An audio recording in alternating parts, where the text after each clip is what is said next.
Welcome to NR Pathshala. Today I'll be discussing the question answers of poem Bharata Bhumi Nanna Tayi written by Kuvempu. Class 7 Tili Kannada. Abhyasa exercise.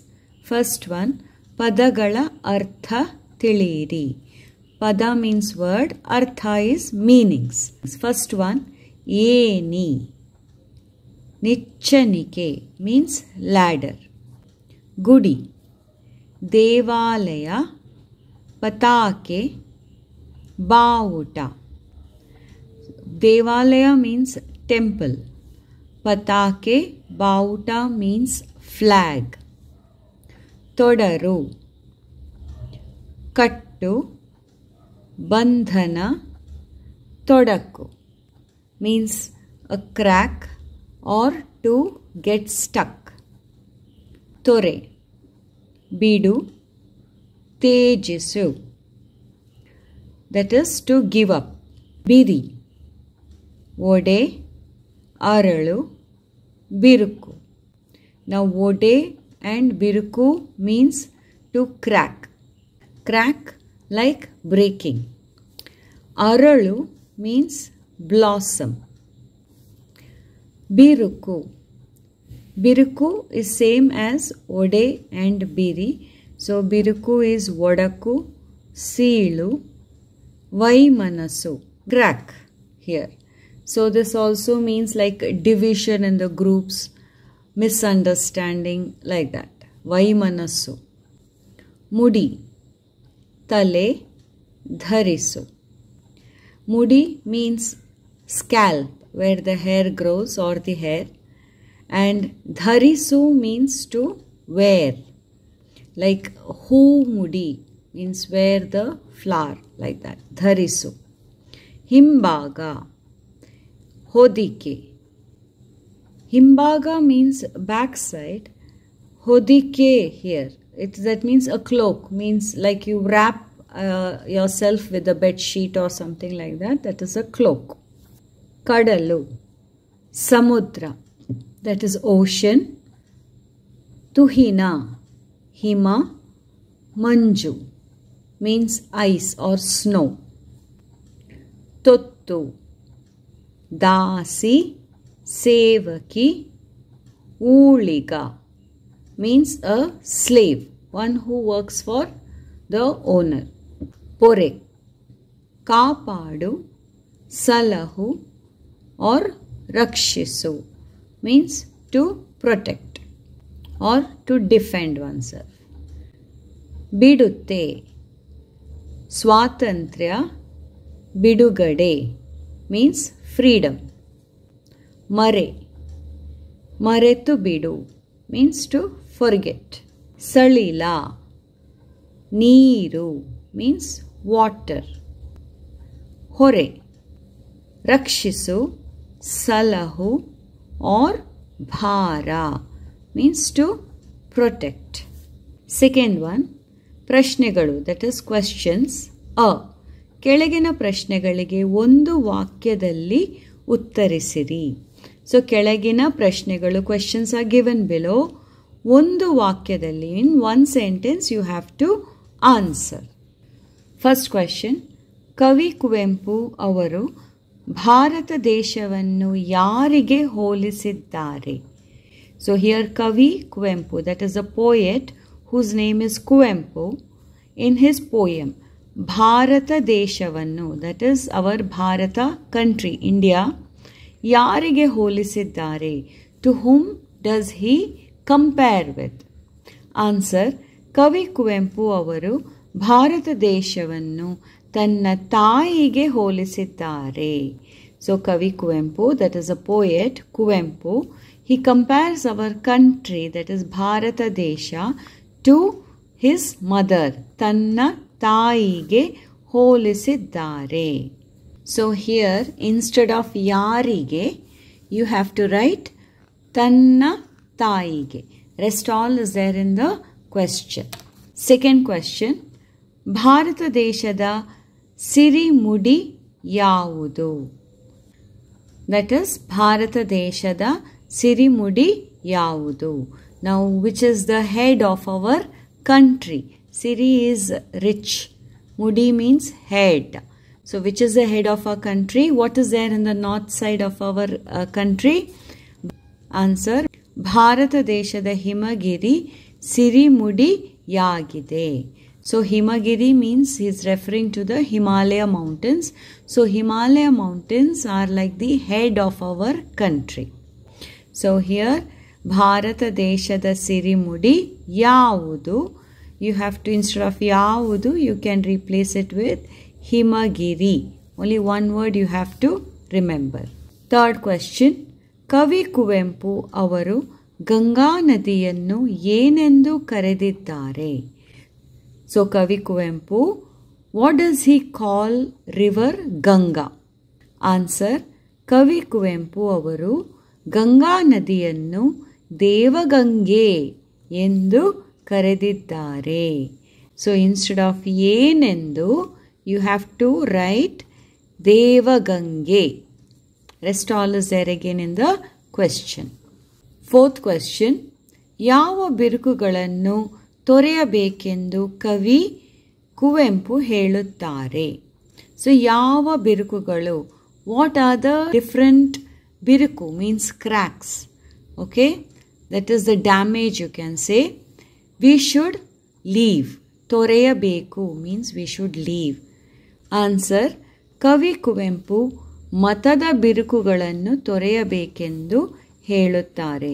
So, ಕವಿ Kuvempu is telling the damages or the cracks that is caused by the mata. Mata means religion. Because of the religion, there are divisions in our society.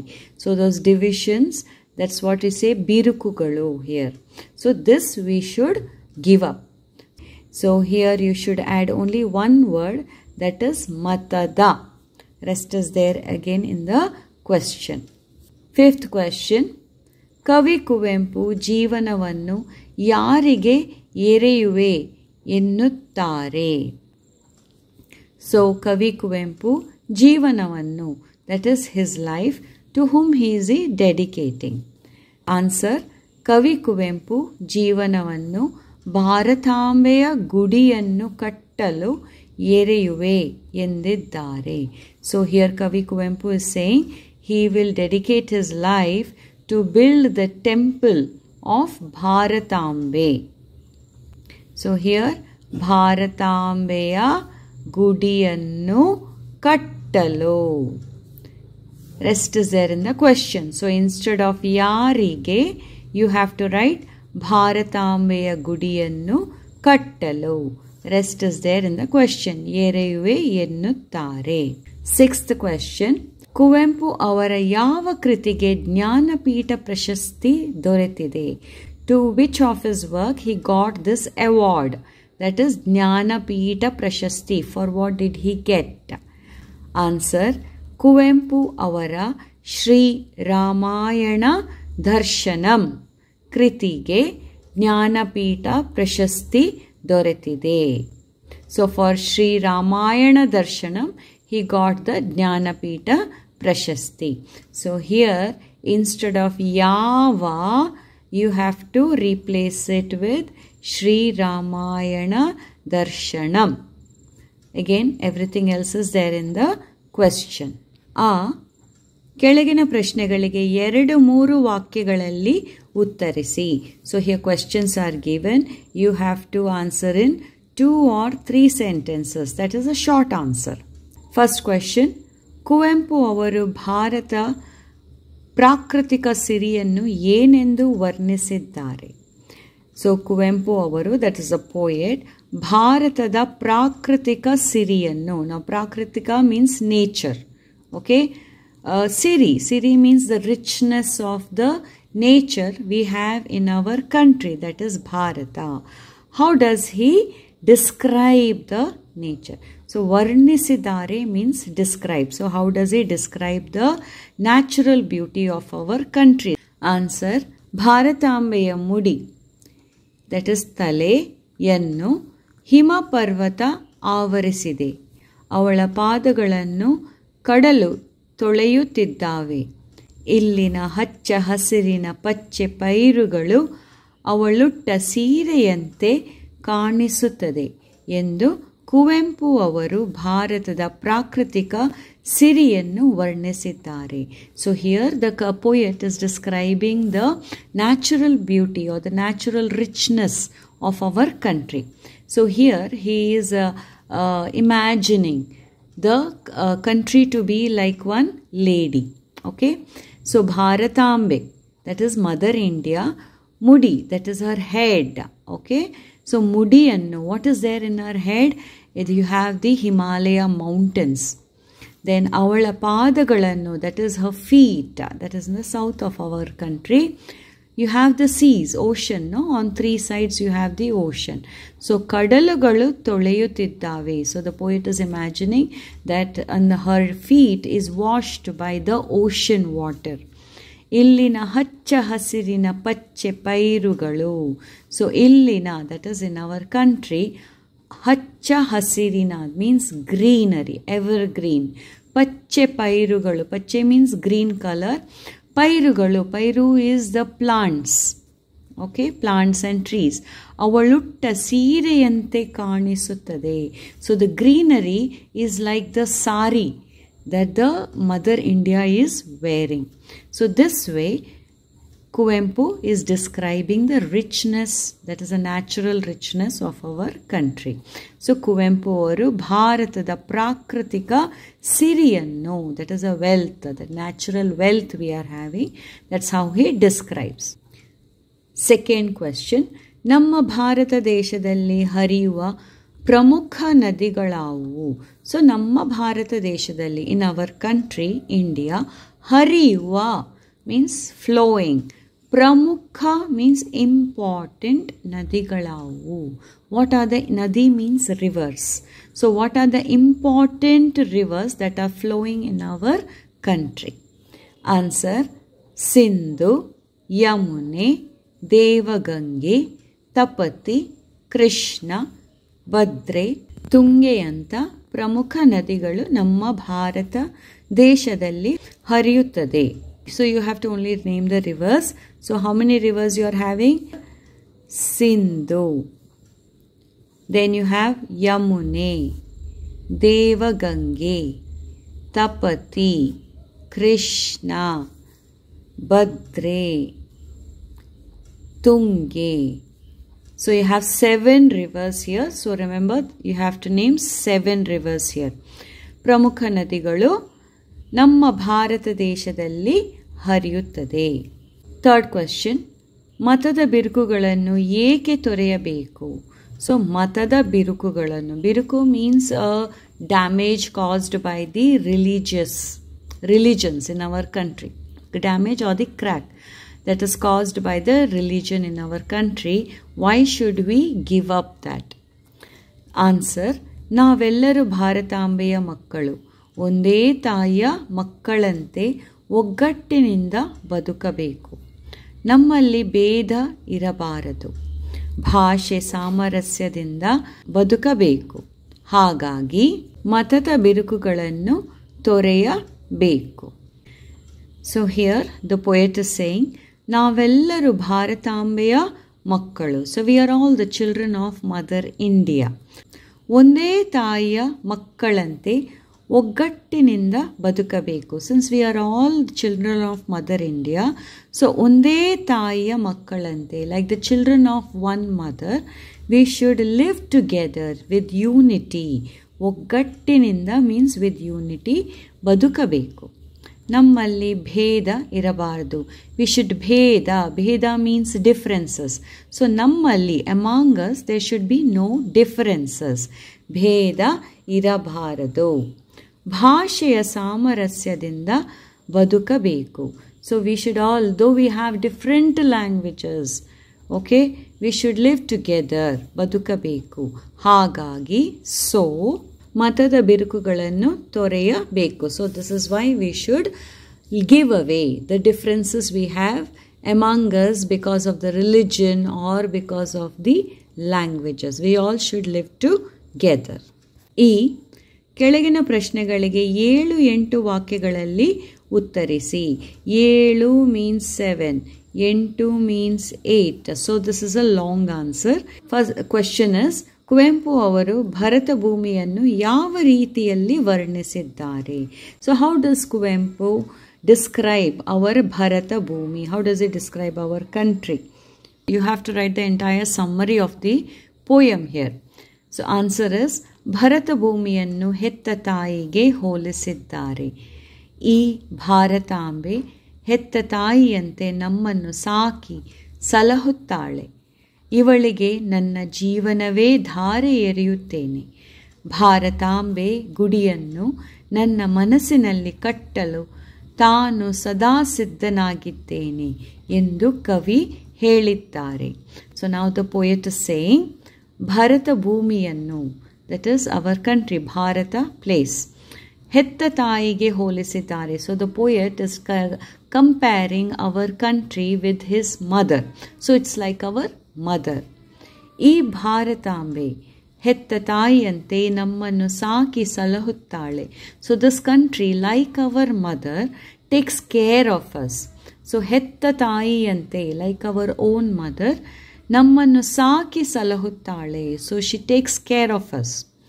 ಇವಳಿಗೆ ನನ್ನ ಜೀವವೇ ಧಾರೆ ಎರೆಯುತ್ತೇನೆ. So I will give my life for my country. That is, Jiva means life. Dhare ereyuttene. I will dedicate my life to this country.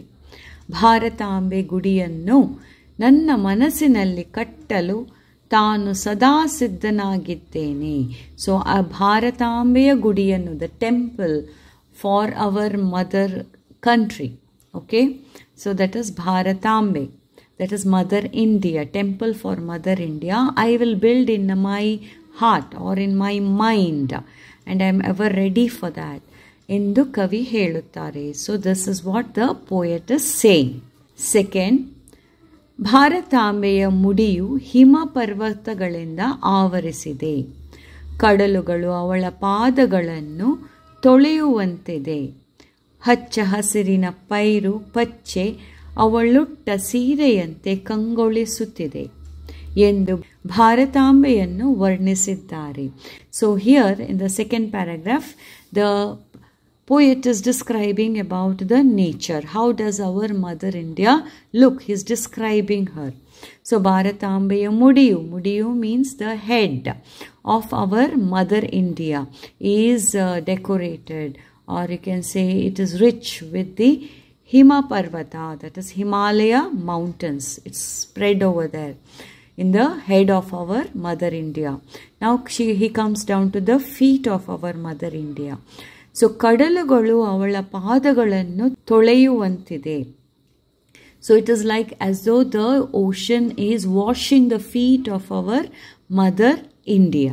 ಹಚ್ಚ ಹಸಿರಿನ ಪೈರು ಪಚ್ಚೆ ಅವಳುಟ್ಟ ಸೀರೆಯಂತಿದೆ. ನಾವು ಹಚ್ಚ ಹಸಿರು, evergreen forest and the plants and trees, what is there. So it looks like as though it's like a sari that the Mother India is wearing. So ಸೀರೆಯಂತೆ ಕಂಗೊಳಿಸುತ್ತಿದೆ ಎಂದು ಭಾರತಾಂಬೆಯನ್ನು ವರ್ಣಿಸಿದ್ದಾರೆ. So this is how the poet describes mother India. Next, ಈ ಭಾರತ ದೇಶದಲ್ಲಿ ಹರಿಯುತ್ತಿರುವ ಸಿಂಧು, ಯಮುನಾ, ಗಂಗೆ, ತಪತಿ, ಕೃಷ್ಣೆ, ಭದ್ರೆ, ತುಂಗೆ ನದಿಗಳು ಕೇವಲ ನದಿಗಳಲ್ಲ, ಅವುಗಳು ಪುಣ್ಯತೀರ್ಥಕ್ಕೆ ಸಮಾನವಾದುದು ಎಂದಿದ್ದಾರೆ. So here the poet is talking about the rivers that are flowing in our country. So he says Bharata ದೇಶದಲ್ಲಿ ಹರಿಯುವ, ನಾವು he's naming the rivers, Sindhu, Yamuna, Gange, Tapati, Krishne, Bhadre, Tunge ನದಿಗಳು ಕೇವಲ ನದಿಗಳಲ್ಲ.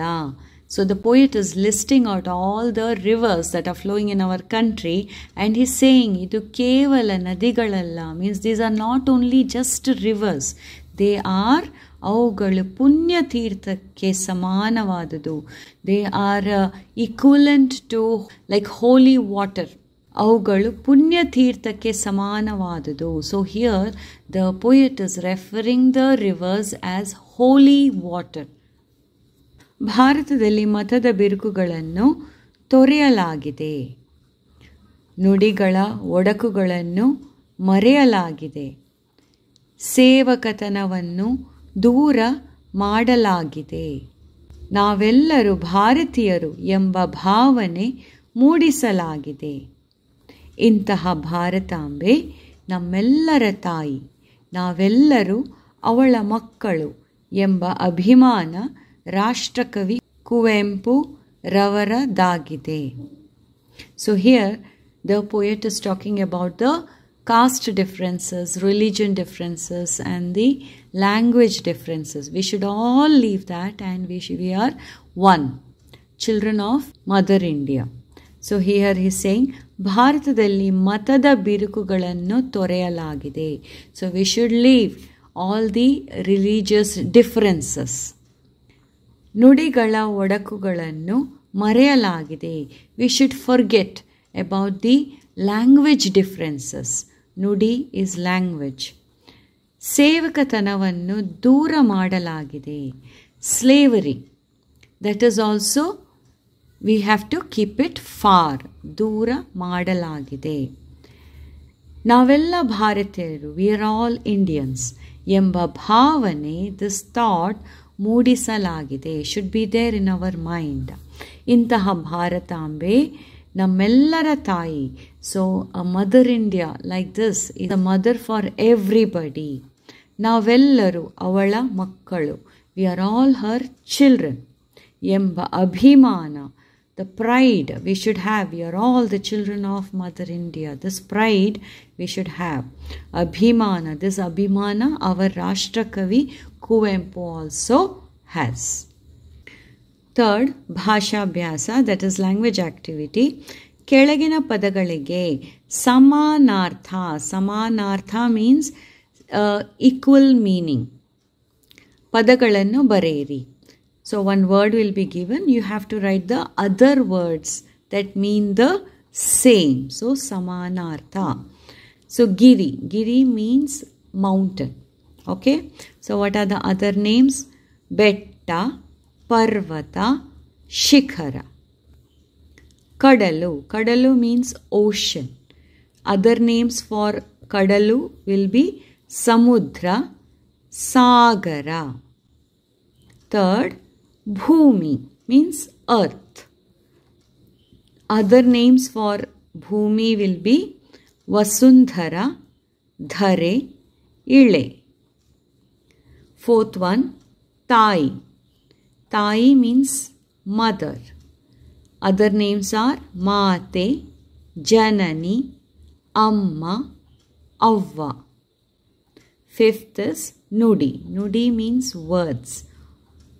So ಮಾತು, ವಚನ. ಆ ಕೆಳಗಿನ ಪದಗಳಿಗೆ ವಿರುದ್ಧಾರ್ಥಕ ಪದಗಳನ್ನು ಬರೆಯಿರಿ. Now ವಿರುದ್ಧಾರ್ಥಕ means opposites. First one, papa.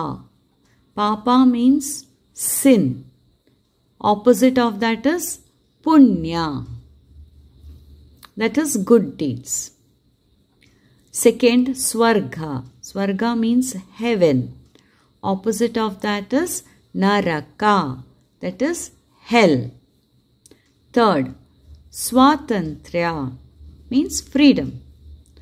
Opposite is paratantrya, means enslaved. Fourth, mare means forget. Opposite is nenapu, means remember. Fifth, hiriya. Hiriya means elderly. Opposite is kiriya. Kiriya means youngest. Mudi. Mudi means to wear. Adi or tege means to remove. E ಕೆಳಗಿನ ಪದಗಳನ್ನು ಬಿಡಿಸಿ ಬರೆಯಿರಿ. So BDC means you have to split the words and write. First one, Devi Gereve means two words are joined together. You have to split them. So Devi Gereve. Devige plus Ereve. Second, Toleyu Vadiya.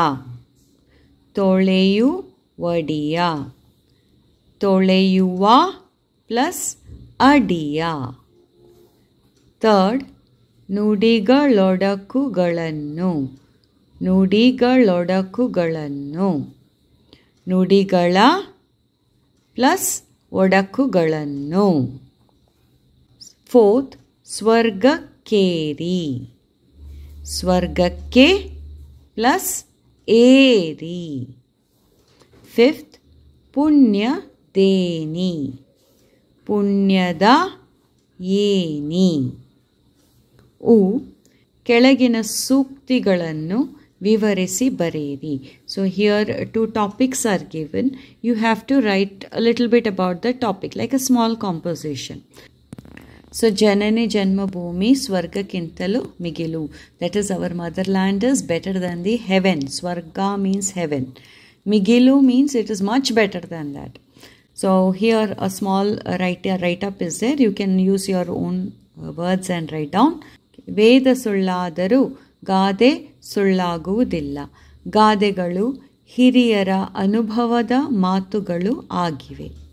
ಹೆತ್ತ ತಾಯಿ ಮತ್ತು ಹೊತ್ತ ತಾಯಿ ನಮ್ಮನ್ನು ಹೆತ್ತು ಹೊತ್ತು ಸಾಕಿ ಪ್ರೀತಿಯಿಂದ ಸಲಹುತ್ತಾಳೆ.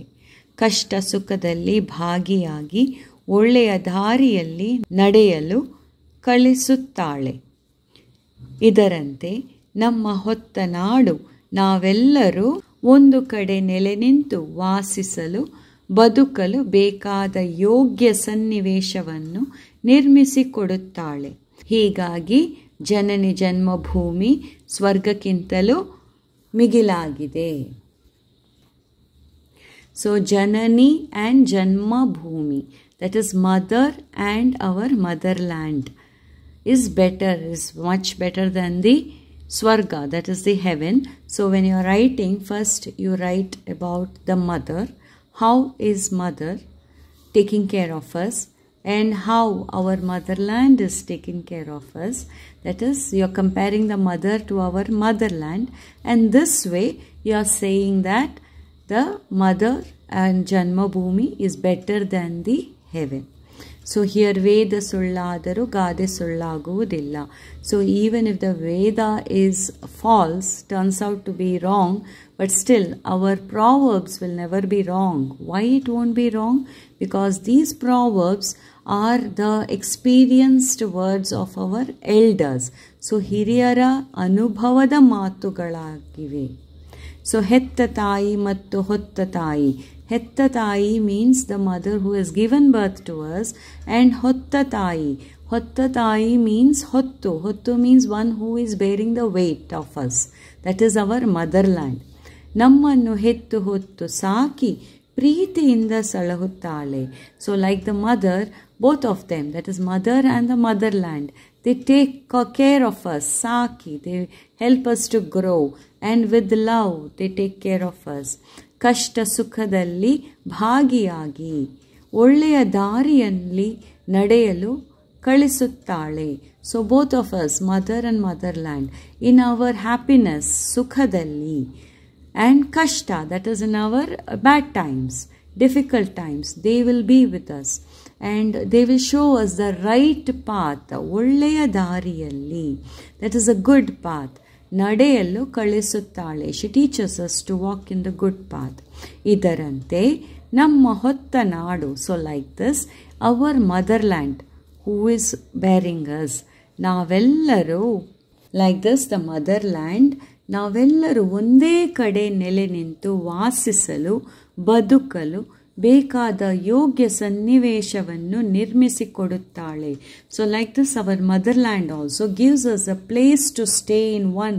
ಸೊ ಒಂದು ಕಡೆ ನೆಲೆ ನಿಂತು ವಾಸಿಸಲು means to live in one place, like how we say India is our country. So we have an identity, no? We are Indians because we are living in India. So it gives us a place to stay. Badukalu bekada, the things we need to live, yogya sanniveshavannu nirmisikodutale. So she will give us all the opportunities to live here. So that is why ಜನನಿ ಜನ್ಮಭೂಮಿ, ಸ್ವರ್ಗಕ್ಕಿಂತಲೂ ಮಿಗಿಲಾಗಿದೆ. So our ಜನನಿ, that is mother, and Janmabhoomi, that is our motherland, is better than the heaven. Now the second topic is Desha Seveye Isha Seve. Now Desha means country, Seve is service. So service to the country is like Isha Seve, that is serving to the God, our service to God here. So again 4 lines is written here. ನಾವು ಹುಟ್ಟಿ ಬೆಳೆದು ನಮಗೊಂದು ಗುರುತು ನೀಡಿದ ಈ ದೇಶದ ಸೇವೆಗಾಗಿ ನಾವೆಲ್ಲರೂ ನಿಲ್ಲಬೇಕಾಗಿದೆ. ದೇಶ ಸೇವೆಗೆ ಯಾವ ಬಲಿದಾನಕ್ಕಾದರೂ ನಾವು ಸದಾ ಸಿದ್ಧರಾಗಿರಬೇಕು. ದೇಶ ಸೇವೆ ಮಾಡುವುದು ಒಂದು ಪುಣ್ಯದ ಕೆಲಸ. ಹೀಗಾಗಿ ದೇಶ ಸೇವೆಯೇ ಈಶ ಸೇವೆ ಎಂದೆನಿಸಿದೆ. So why we should do ದೇಶ ಸೇವೆ, that is service to the country. Why is it called as Isha Seve, that is service to God? So ನಾವು ಹುಟ್ಟಿ ಬೆಳೆದು, that is we are born and we grow, where ನಮಗೊಂದು ಗುರುತು ನೀಡಿದ ಈ ದೇಶದ ಸೇವೆಗಾಗಿ. So we are born, we grow in our motherland, that is our country, and it gives one identity. ನಮಗೊಂದು ಗುರುತು ನೀಡಿದ. Okay, so this country has given us one identity. So for this country's service, we all should ದೇಶದ ಸೇವೆಗಾಗಿ ನಾವೆಲ್ಲರೂ ನಿಲ್ಲಬೇಕು. So for this country's service, we all should stand up for it. ದೇಶ ಸೇವೆಗೆ ಯಾವ ಬಲಿದಾನಕ್ಕಾದರೂ ನಾವು ಸದಾ ಸಿದ್ಧರಾಗಿರಬೇಕು.